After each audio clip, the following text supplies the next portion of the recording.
Denzel Curry is one of the most relatable and understandable rappers for me because of the fact that we come from a similar place. We're a couple of 90s kids who grew up believing with all of our hearts that we were going to make it in the arts. And just as we came of age into a time when we could create stuff that was good enough to start catching people's attention, the internet suddenly made it very easily possible for anyone with even a modicum of talent to potentially find a career in that space. But depending on what you were trying to do on the internet, your chances varied wildly.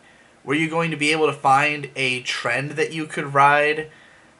Is your natural personality something that's going to lift you to the top and make people pay attention? No matter how good you are you that good? Do you really belong in the upper echelon of people who are regarded as exceptionally talented artists of today? Are you worthy of mention in the same breath as Kendrick Lamar or Kanye West, or do you have the potential to ever be mentioned in the same breath as them? These are the kind of questions that you don't know the answers to when you're this young, but you grow up believing you will one day have that. And then when you see that it's possible in this new world for people who are less talented than you and from even more distant backgrounds from culture, making it on the internet, you think, well, there's no reason I can't do that. Denzel Curry wanted to be an artist from the time that he was in elementary school. He started rapping in 6th grade. He didn't stop. He was putting out insane freestyles when he was 16 and 15 on the internet. He was practicing constantly. And as he puts it in one of his interviews, he said that when he was in his junior year of high school, he downloaded, quote, everything. He downloaded all of the obscure shit from all of his favorite artists. And this tells me a lot about Denzel Curry as a person. That he's interested in the history of things, that he is interested in finding obscure music, that he knows how to torrent because he's getting all these unreleased and rare tracks from like 666 Mafia. Shortly before these would all be uploaded to YouTube as full album plays, which we all just kind of take for granted now, but is somewhat of a recent thing. So, Denzel Curry is listening to all this early 666 Mafia, and if you've ever listened to this stuff, because I discovered the underground tapes independently of this, the 1991 to 1994 tape, and it is just the best 666 Mafia ever was. Because after this album, they started playing up the horrorcore gimmick above just the vibes of these beats, and like just kind of rapping about goofy shit, sort of like Insane Clown Posse-esque, but like, from a completely different place and type of people.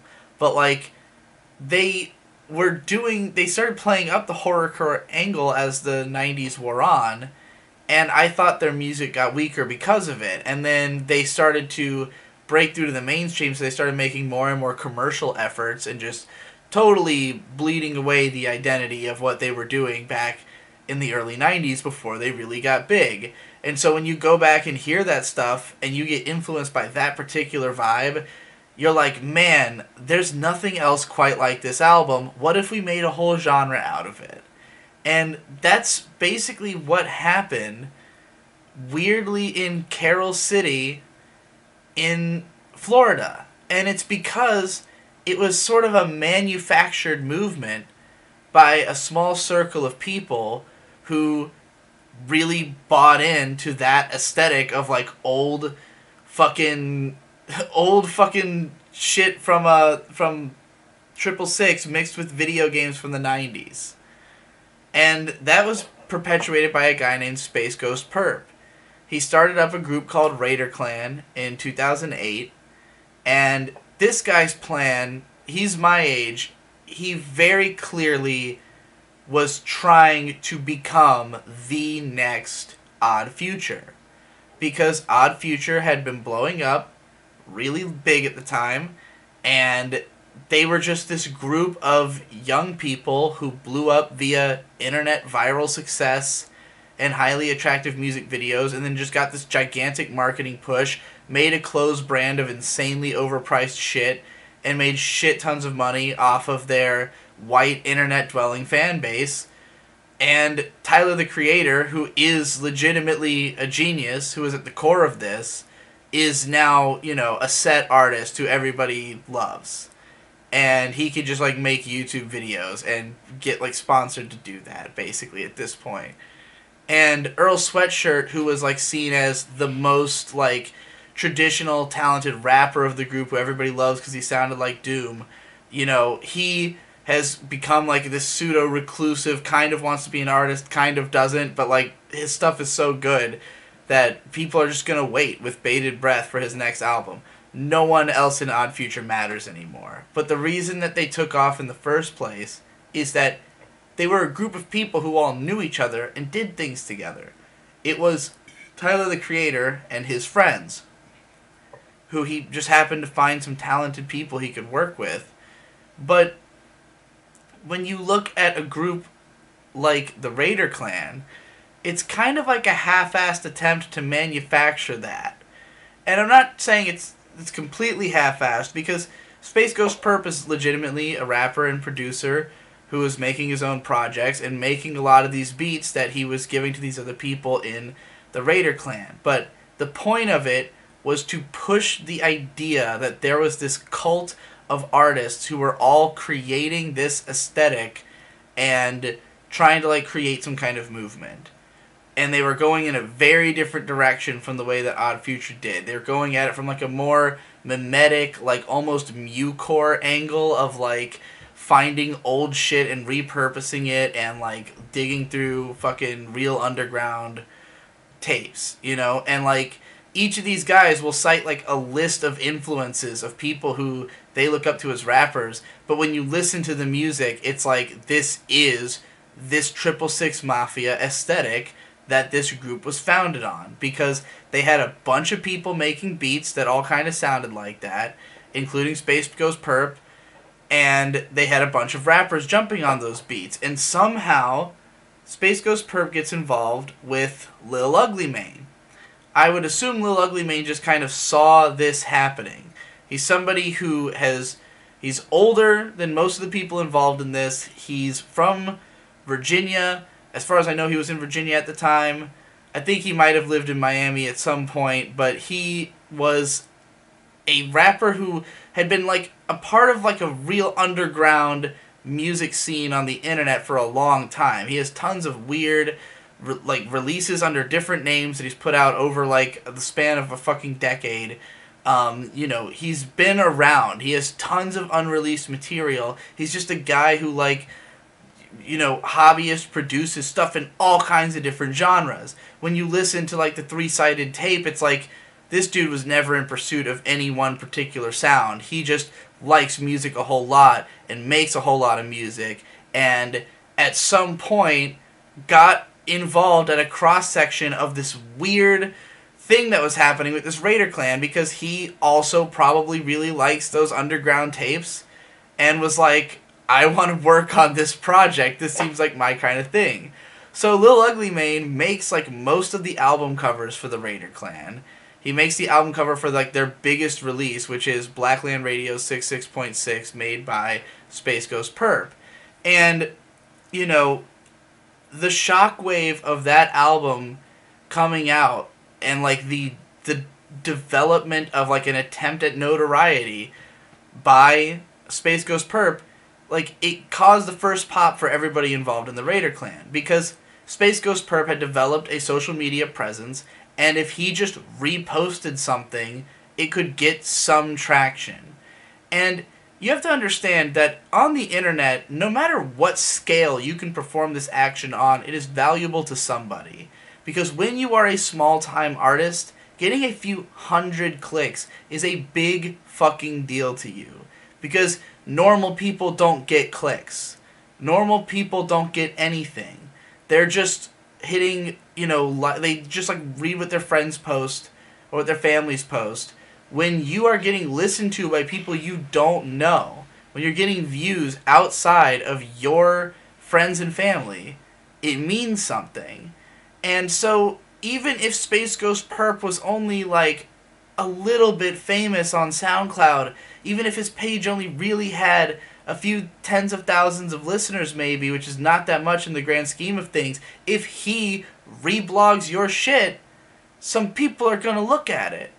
And I've got experience with this because I'm somebody who at every stage of my career has promoted other people's shit. And when I had like 50k subs, I could hit like on someone's video and guarantee it at least 100 views.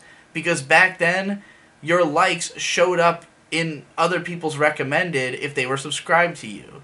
And that was just a huge culture of how people promoted each other around this time of the history of SoundCloud and YouTube.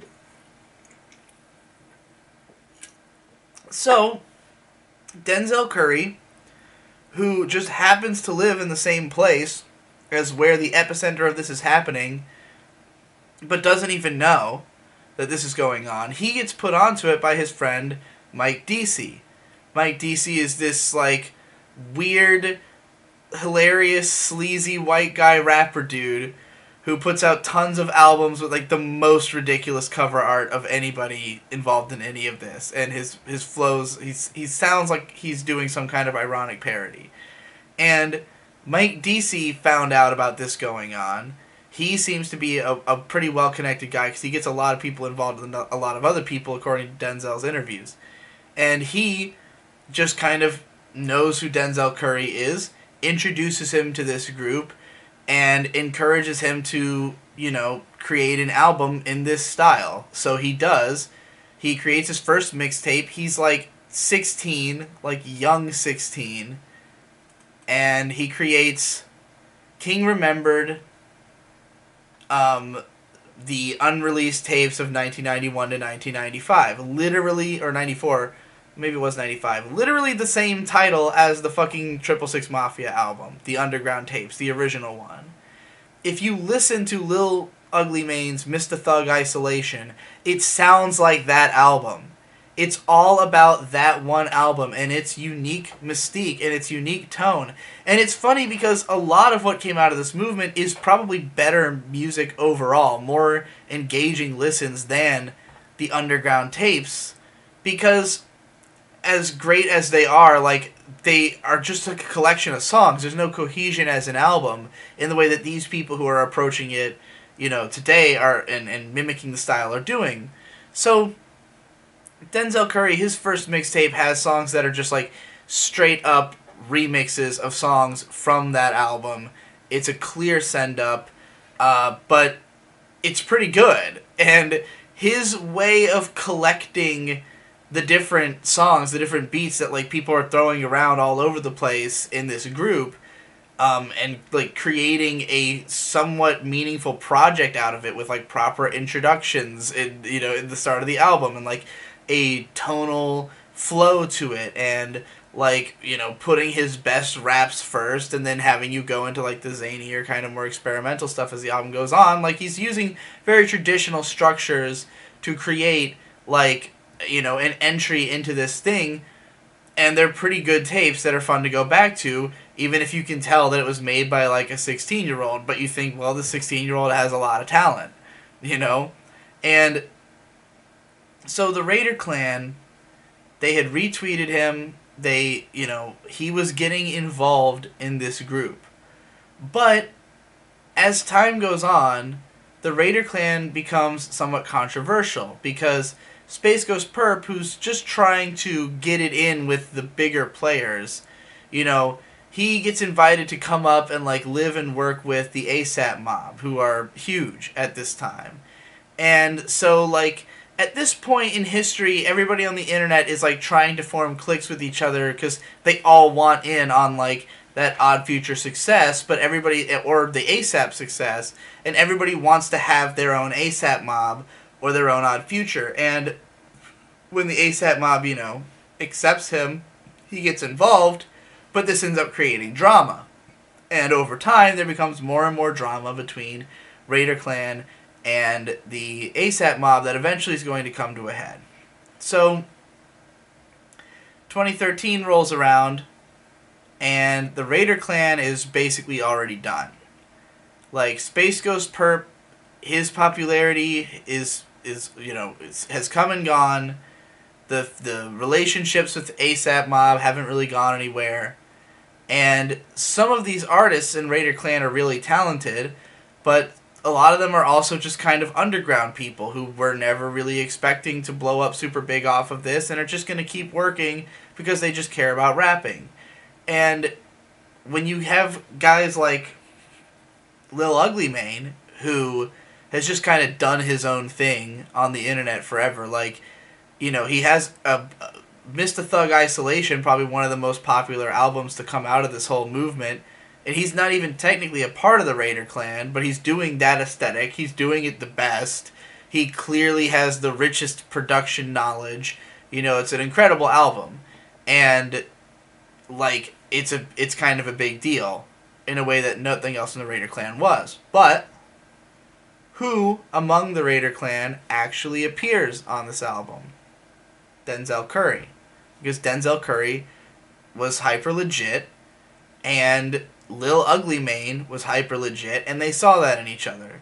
Denzel Curry is a big fan of Lil Ugly Mane. He makes references to him fucking constantly. And he, at like 16, shows up on Twistin', which is, on this major sort of tentpole album in this movement. So Denzel Curry is probably one of the most well-known members of Raider clan, even at this point, just for being on Lil Ugly Mane's album. And that kind of supersedes being involved with Raider clan, because Lil Ugly Mane's album's even bigger than Raider clan. So at this point, he's already kind of popular in two different facets. And this is something we're going to see throughout his whole career, is that he's always kind of being put in different lanes where people are promoting him as this one thing and not seeing any other angle of him. So, like, when he's a part of the Raider clan, that's just what he is. Another Raider clan guy. Somebody doing this aesthetic that everybody's doing right now. Even if he is the most talented guy doing it. When he's involved with Lil Ugly Mane, Lil Ugly Mane looks like kind of a fad at the time that it's happening because he's involved with all this stuff. But he goes on to completely change his sound right away and just go totally into the road of experimentation and weird shit. And he just kind of like drops from the limelight. He's like, that's not really my bag. I don't care about getting famous. I just want to make weird fucking music. As I've been doing forever. So then you get to Nostalgic 64. Denzel Curry has enough pop that he gets to make a full-blown studio album. He's above everybody else at this point. Like, he's got a record deal. He's not making SoundCloud music at this point. He's not releasing things on the internet. Whereas everyone else he still works with is. And this is still his environment. Now keep in mind, Denzel Curry, where he's from, he went to the same high school as Trayvon Martin, as everybody knows. And while he was there, he was not, like, involved in any, like, gangs or any crazy dark shit, but he was surrounded by that.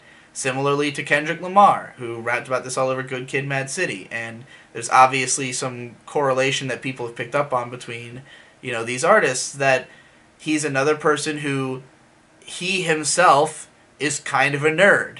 He kind of grew up on video games and cartoons and anime, and he makes references to it fucking constantly.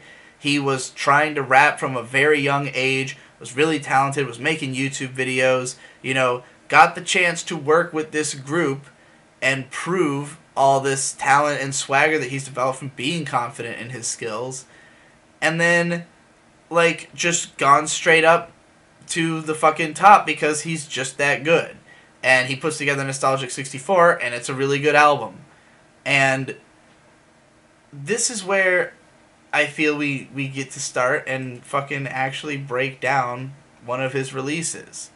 Because all throughout Raider Clan, Denzel worked with a lot of other people who were going to break through, regardless of how strong their association was, with the Raider clan, because all of this attention being put on South Florida in general led to a lot of these artists having a chance to take off.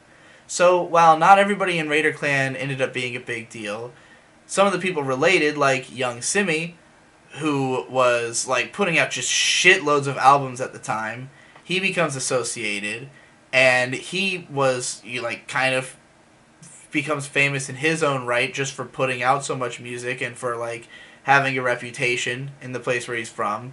And so he shows up on Threats. And that's kind of a big, that's kind of like a good collaboration. Similarly, on Threats is Rob Banks, who who's not related to Raider Clan at all, but just happens to be from South Florida and was blowing up at the time. And he talks about it in the song. He's talking about how he's making all this money because he's already kind of, becoming a bigger name.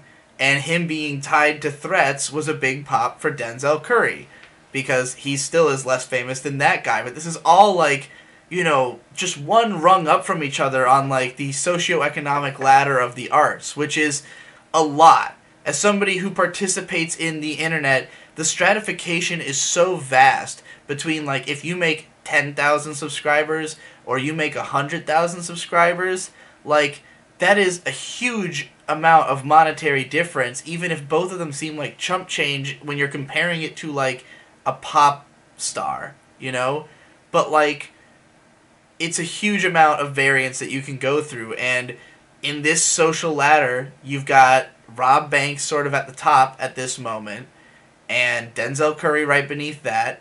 He's probably bigger at this point than Space Ghost Pert, because now that he has a studio-produced album, it's going to get reviewed all over the place, and internet reviewers are starting to become a thing.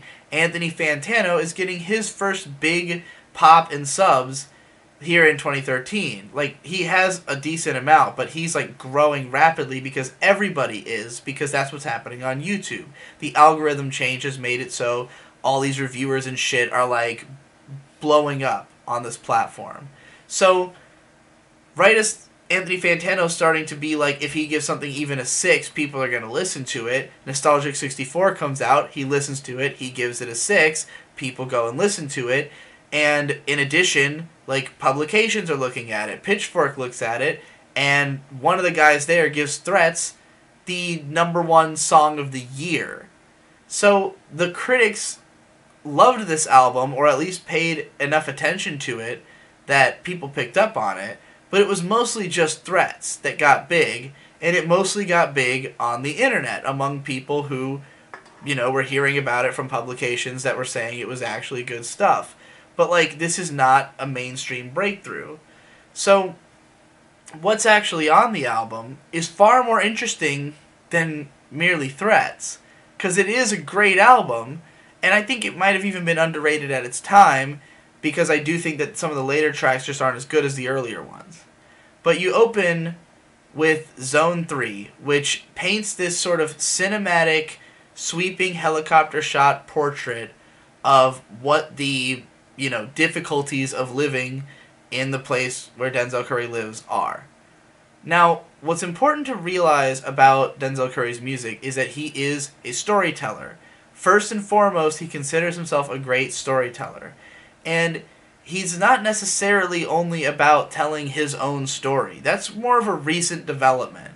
The way he talks on Taboo, where he's mostly fixated on himself, it wasn't always like that. He used to tell a lot of stories of characters or of events that were currently going on in the city. He used a lot of news clips. He was trying to show you what life was like here from his perspective as somebody who was like getting high and watching the news and being like, man, everything's fucked. So he also just is dropping his mad wisdom on you. So after Zone 3, it goes into Parents. And now he's taking a specific look at what is causing people to grow up badly. And it's that their parents don't know what the fuck they're doing. And he portrays this in the funniest way imaginable. Your mama ain't shit, your daddy ain't shit, and then you realize that life is a bitch. That's the chorus of this song. That is real wisdom from this 16-year-old kid who is like shitting on your parents because he knows he's smarter than your parents. Like, is pretty fucking funny, and it's got a great beat behind it. But what this leads to is Dark and Violent, which is about a child's upbringing. It's about somebody who was raised under really bad parenting in a really bad environment and ends up becoming a violent person. And it's really interesting that the first half of the song is mostly just talking about like how this character became the kind of person that he is, whereas the second half of the song is like a straight up story of him and his friends pulling a heist. And it's like exciting and fun, and like it's got this incredible beat change in the middle of the track. And then from there we go into Threats, and Threats is interesting because it's more designed to be something that's like being performed by that character that was in the previous song. Like, Threats sounds like a gangster mob making a battle cry. That is the point of the song. That's how it's meant to come off. But they're talking about the Raider clan. Clan be the set. We don't take kindly to threats. You know? It's like, this is a song about like being an unstoppable gang from a guy who's not a part of an unstoppable gang, but is like showing you that with conviction as part of his story. And so you go from there into Mystical Virus, and this is about the character going to prison. But it's not the exact same character. It's telling like a different story, but each of these, you see how there's this logical progression that's going on. And then when we get to Widescreen, it's sort of revealed that Denzel Curry is like observing this whole world in not only through the media, through TV, and that's why he's using all these news reports and stuff, is that like he's consuming things in widescreen, but also there's like this idea that he's smoking pot all the time because he's talking about his third eye giving him like a wider view. So from there, he gets lost in nostalgia in order to forget about all this stuff, and that's what N64 is, Nostalgic 64. It's that he, you know, dives into his past and into, like, fun things from his childhood in order to not think about all these dark things that have been happening around him. And the N64, it's fascinating to me that he even had one, because he's born in, like, what, 94? And the N64 came out in, like, 97. So he probably had... No, he's born in 95. February 95. So, yeah, he was quite young when the N64 was a thing. But if he grew up with Mortal Kombat, he would have grown up with the N64 version at the absolute earliest, which is also what I was playing when I was that age. And I was born in 1991, and my first Mortal Kombats were the N64, like, Mortal Kombat Trilogy and Mortal Kombat 4. So Denzel Curry is probably from that same era, even though he's using all these sound effects and shit from the old games, because that's what everybody else in the Raider clan is doing. Because Space Ghost Perp is 4 years older and might have grown up with the Super Nintendo or Sega versions, or at least the meme of their existence. I guess Trilogy would have had like the same kind of sound effects and shit, so it's not like it's fake nostalgia. I'm just saying that Denzel Curry is very young to be a fan of old school Mortal Kombat. But nonetheless, you know, moving on from there, the rest of the album, this is where it kind of becomes hit or miss, because the concept kind of falls out from under it. And while it has this dark to light transition all the way through, some of these songs just aren't super memorable. I think Like Me might be a big part of the problem, because it's 5.5 minutes long and it's not terribly memorable. But there's also stuff on here like Denny Cascade that's sort of introducing the idea of this other side of Denzel that is the version that, like, is more into the, you know, the internet culture, vaporwave aesthetic, like, distant kind of sound that he dives into when he gets really experimental. And, like, you hear some of that on this song, and like that's where you're going to go in 32 Zelda Planet Shrooms. That's where this trajectory is taking us, is that regardless of the fact that around this time Raider Clan is broken up, in between here and 32 Zelda Planet Shrooms, Denzel Curry's life becomes kind of shit. His brother gets killed, a lot of his connections become toxic, he is just like distant from humanity. And, you know, everything with Space Ghost Perp falls through because he disses Yams. There's a whole controversy there because, you know, ASAP Yams died. It was kind of a big deal. You know, Denzel Curry wasn't happy with the way he was handling it. They have this whole feud, and now it's like Raider Clan is a non-entity at this point. But Nostalgic 64 is more successful than Raider Clan ever was. So he has no obligation to remain within this style and purview of, like, you know, aesthetic.